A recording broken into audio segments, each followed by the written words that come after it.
name is Dincia Payan. I am one of the former Puerto Rican, former political prisoners, and I can honestly say, and with great honor, that I served my nation, Puerto Rico, 20 years in federal and state prisons for fighting for the freedom of my country, Puerto Rico.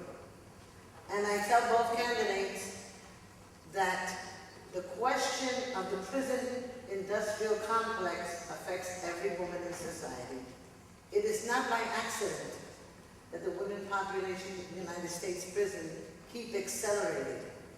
The presidents talk about change, and they're talking about a new America.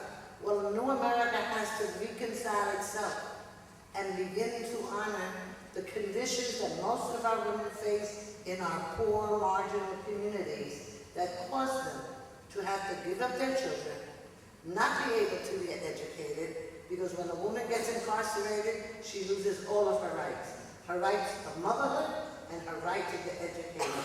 So if we're talking about change, we're talking about creating a society that fully represents all the needs of all women, women of color, and poor white women. I lived 20 years, there were not all people of color.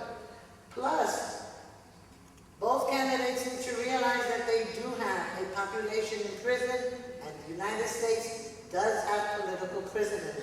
Puerto Rican, New African, Mexican, and North American people.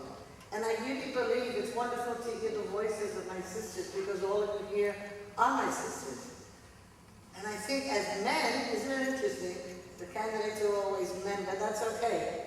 If we're talking about a sensitivity and a humane America, if America is going to be re-accepted worldwide, which everyone knows that there is a bad name to America because of all the wars and all of the deprivation that it has caused to many people of colors in many countries, we have to look inside ourselves.